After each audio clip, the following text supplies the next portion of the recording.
jirtu oromoo assalaamu alaykum warahmatullahi wabarakatuh maali jirtan nagaa mee dhagayamaa namnummaan tokko yoo dhagaye dhaamsummaan kiyyaa dabru ajaa'iba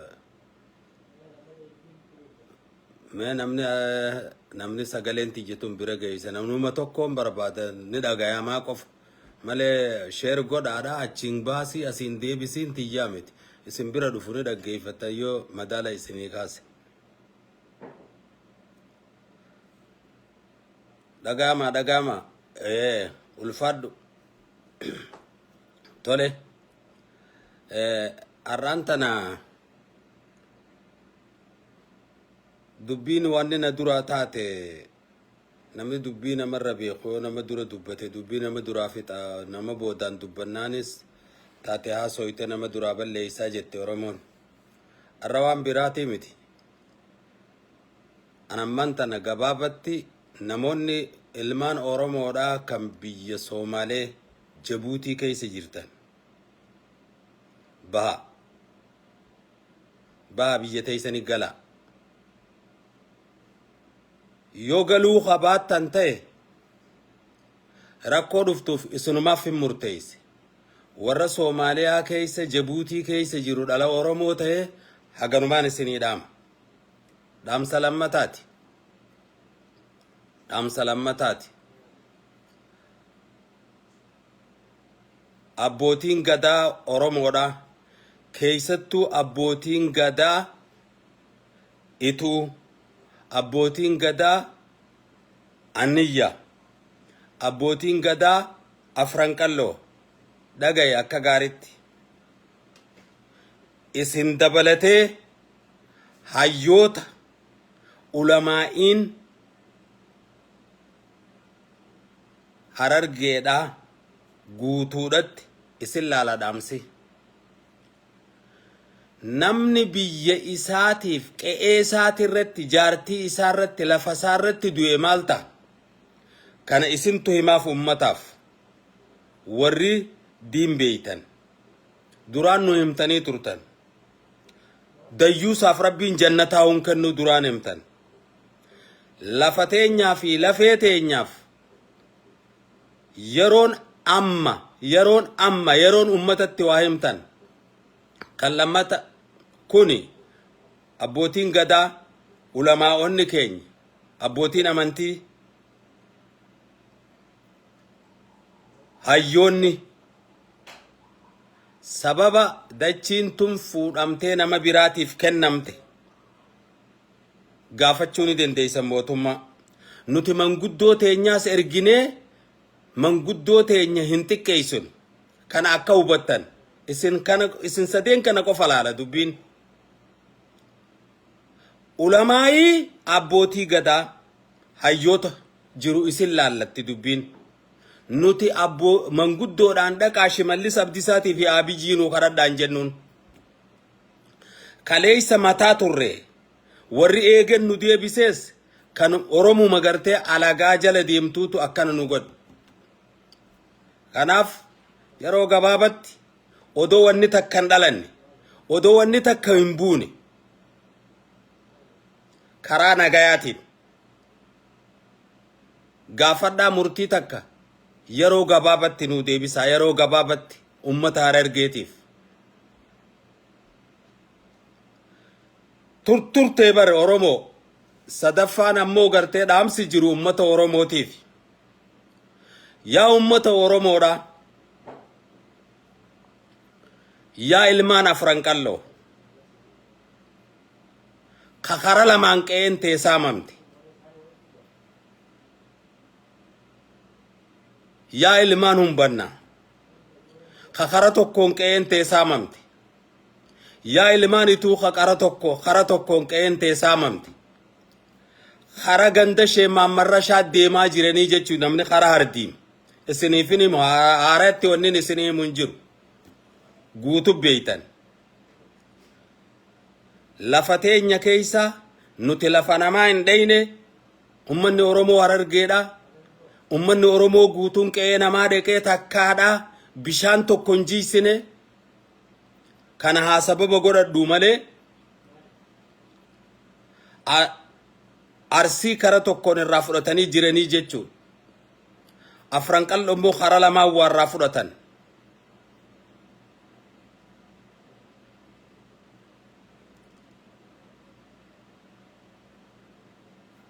Ilmaan arsii, ilmaan karrayyuu, abbootiin gadaa karrayyuu, abbootiin gadaa arsiidha, ulamaa'oonni arsiidha. Yeroon amma akka shanan ilmaan bareentumaatti rakkoon teenya takka taafran qalloo immoo gararraa jirti rakkoo hamtuu gara lamaan saamamaa jiranii jechuudha. Lafa ilmi namaa yoo lafa isaatiif hin du'in yoo lafa jaartii isaarratti haqa isaarratti kan hin du'in taate jannatallee boru fuula rabbii dhaqeen harkatu. Yeroon ilmaan shanan bareentumaa hayyoonni keessan ulamaa'iin keenya dhaqaadhaa mootummaa federaalaatii fi mootummaa naannoo Oromiyaadhaa waa'ee Oromootii fi waa'ee daangaa Oromoo gaafadhaa. Gaafa duraa mootummaan TPLF sossobeeti mallas zeenaadhaa haga godetti mana jaarratanii ji'ee yeroodhaaf hassanalii akka jijjiga kennuuf godhe. Mootummaan kun mootummaa Oromooti. Ka federaala bulchu Oromoodha. Ka Oromiyaa bulchus Oromoodha. Warri jara kana tuquun hin ta'u. Abbichu shime jettan biitii nu harkaa baatee jirti. Amma gaa kuni ummata laallataa jechuu isaanii miti. Gaafadhaa na wanni akka nagayaa gaariidhaa hin jiru. Sigalee isin yeroodhaaf warri kun ulamaa'ootaa fi abbootiin gadaatii fi hayyoonni gaafadhaa. Manguddoo teenya nama tokko Shimallis Abdiisaatii fi Abiyyi Ahmeditti hin erginu. Gaafadhaa jennee ummanni Oromoodhaa isin kaaftan wanni cabneen maali? Qawwee nurraa hiikaniiti, mancaa nurraa hiikanii ilmaan Harargeedhaa,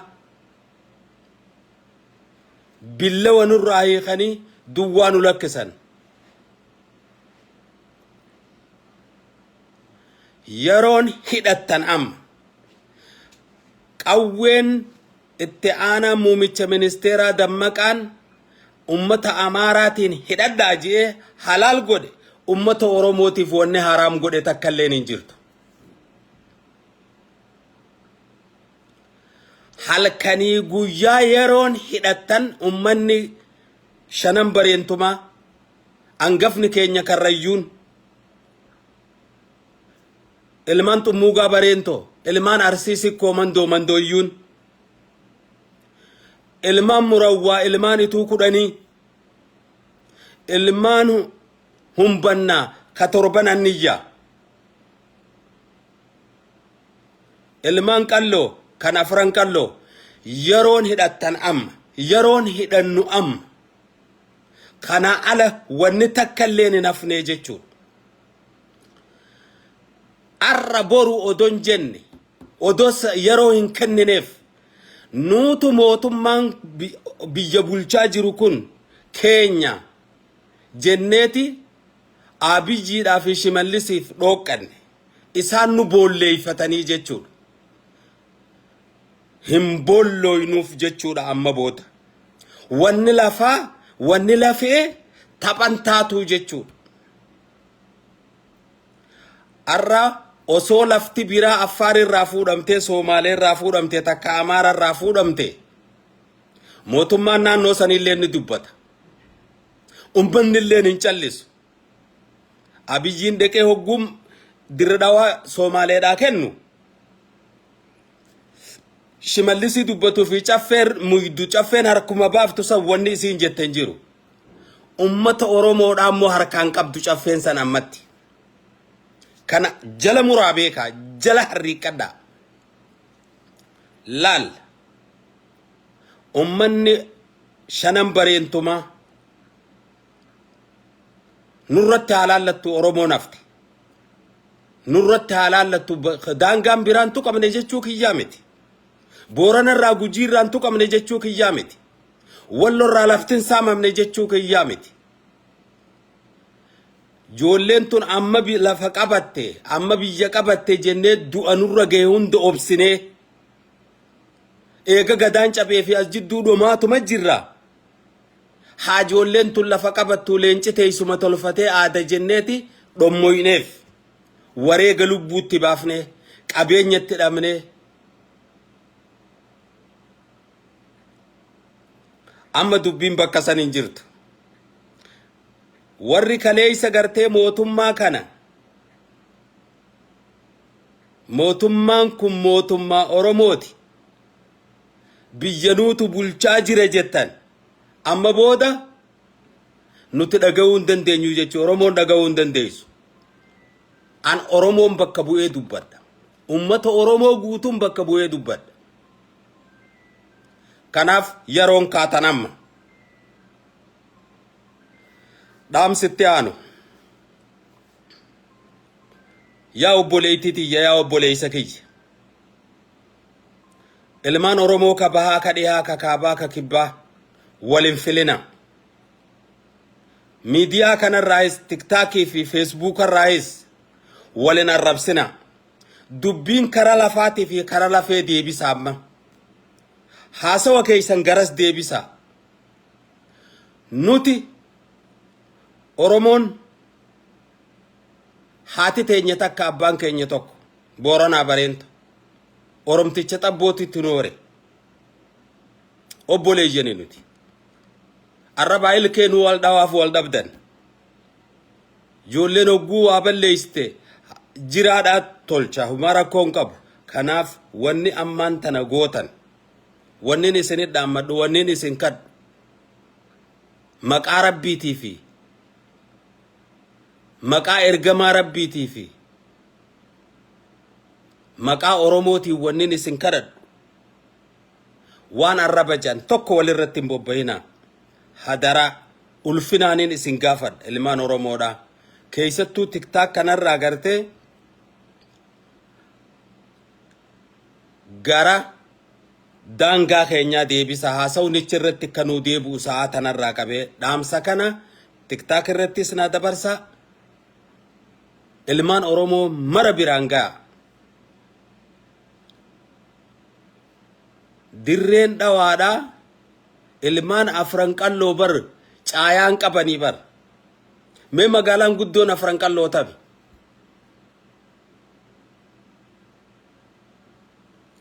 Yeroo wal arrabsinu, yeroo wal koman,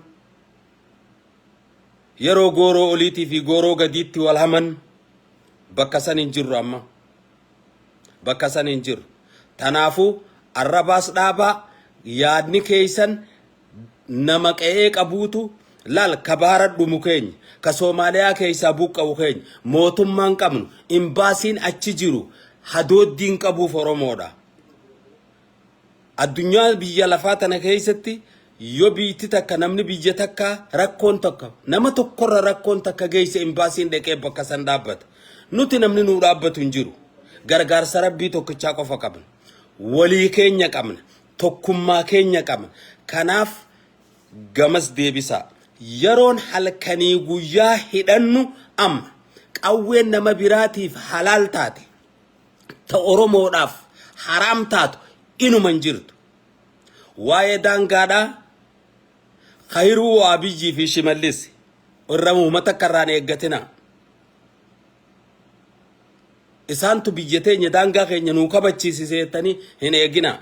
Garuu ilmaan keeysan ka waraana federaalaa keessa jiru. Kan gartee milishaa keessa jiru. Kan humna addaa keessa jiru. Dhaamsa kiyya kana naafudhu. Daangaan ati eeydu biyya dhabaa jirta. Gaafa gartee qaamni ati keeysaa baate daangaa dhabee biyya dhabee qe'ee dhabee ati yoo maal ta'uu deemta. Tana sumaaf hin dhiisa. Yeroon hawaasa kee maddii dhaabbattu amma.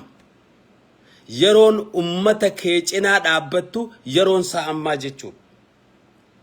Kara birootiin nuti duraanis nu qoqqoodan nuti wannitti nu qoodaniif hin jiru waan waliin dhabne qabna malee wal dhaban qabna. Haati teenya takka abbaan keenya tokko amantiin adda nu baasuuf yaa'an nuti islaama kiristaana waaqeeffataan waa lama qofa adda qabna.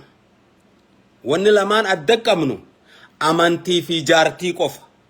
Waa hunda waliin qabna. Amma dubbiin amantii fi jaartitti hin dhufne. Amantuma sanuu nama dachii qabuu irra geggeeffata, jaartiillee nama dachii qabuutu irratti hora. Kana waan ta'eef yeroon ammaan tana kan haruma fedheen akka nuun qoqqoonne akka diinagdeedhaan haa qoodamu haa jara kana jala deemee waa bitamu sunis mariin ammarraa eegala. Ummanni gootanuu qaba, arjaanuu qaba. Addunyaa tana keessatti warreen ammoo biyya Oromaa jirtan gaafa falmaan tun lafaa kaate ummata kana roga hundaanuu diinagdee fi yaadaa fi dippiloomaasii addunyaa sagalee ta'uudhaaf if qopheessaadhaan isiniin jaa warra biyya alaatiin warri daasfooraa jiru. Kana alammoo yeroon ilmi namaa hidhatu waa takkan sodaatina. Soomaaleen takkaa qawweenii kan Afaarinii kan Bilishaangulinii kan Amaarinii kan Tigreenii kan Karraayii kan Oromoo maalifi dachii teenya tana saamuu barbaadan. Umrii dheereeffachuuf akkuma warri TPLF Mallas Zeenaadhaa umrii dheereeffachuudhaaf dachii Oromoo guddoo dhiphisuu ni danda'ama. Nama hedduu xiqqeessuu ni danda'ama jeesan galmeen sanumaa gara gaggaluu jiraa jechuudha. Kanaaf arra dirree dhawaa fuudhanii namaa kennuudha jechuun akkamitti akka ilmi namaa gachiisee rafu naa galuu dide. Asirraa ammoo waan biraa akkaan hin dhageenye rabbiin isin kadha ilmaan Oromoo mara islaama kiristaana waaqeeffata walii sin tuqina. Yaanni keessan ka Facebook irratti TikTok irratti dabru qaruma fedheenu waa'ee daangaa Oromoodhaatii fi waa'ee Oromiyaadhaa qofa. Yeroo gabaabatti Oromiyaa jala deebifnaa jechuudha. Duraanuu dachiin ta Oromooti Oromiyaa jala deebi dachii ilmaan afanam aboon irratti bilbilina yaake kanuma dhaamse kiyyaarraaf bilbilaan inni rakkanii bakka iyyuu nagaa ilmaan Oromoo ka bahaa ka dhihaa ka kaabaa ka kibbaa gariin nama ammaan tana gartee waa hedduu haasawa. Ummanni waliif gala. Maalif qe'ee Tigreedhaa dhaqanii namni waan kana raawwan qe'ee Amaaraa dhaqanii raawwatan qe'ee Affaar qe'ee Somaalee dhaqanii raawwatan maali qe'ee teenya irratti roorroon dachaadhaa tanurra deemaa jirtu tun nuutu ofirraa kaasaa yeroon qawwee bitannu amma. Itti aanaa muumicha ministeeraati Amaaraan hidhadhaa jeen anis tanaafiin saba kiyyaan hidhadhaadhaa jeen hidhachuudha qabna. Nagayaan eegganna daangaa keenyaan eegganna kanuun loluun firraa loluu fidhan kana jala muraa. Ammoo isin abbootiin gadaadhaa hayyoonni Oromoodhaa ulamaa'iin qeesonni abbootiin amantii waaqeeffataadhaa laalcha keessan gaafii barbaachisaa is gaafattan gaafadha. Yeroo gabaabatti wanni kun akka haqamu yeroon haqamuu baannaan rakkoo dhuftuuf gaafatama kana abbaa kennee fi abbaa fudhatee gaafatama. Nuti takkaa dachii namaa fudhannee hin beeynu. Nama ajaa'ibsiisaa barka kennuus ha fudhatu sanoo qe'ee namaarraa dhiichisu ha qe'ee isaarra dhiichisan karafoo haganumaan jechuu barbaada. Ulfadha taanii walit deebidha. Arra sammuun tiyya nagaa nan qabdu wanni dogoggoree yoo jiraate yoon arraba kiyyaan kaniin gartee nama tokko ta'e dhiifama naa godhaa rabbiif jecha kanumaan isiniin jaa tasgabbaayeetiin deebi'a. Tasgabbaayeetiin deebi'a. Dhiichisa achi keessatti dhiichisa achi keessatti dhiichifamu sallaaleetiin akkamitti dachii namaa fudhatee dhiichisa namni. Karaa qajimaatti buteetame galta jee gootummaan kalee ni jirti jiin gootummaan kaleedhaa ni jirti. Sigalee tamadaafa huccuun cufne san ni qabna abbootii fincaan saniin horamne madaafa huccuun cufame san. Anaaf ummanni Oromoodhaa yeroon teenyu umiti dhiiraa dubartiidhaan yeroon hidhannu amma. Ulfadha nagarra jiraadha walit deebina.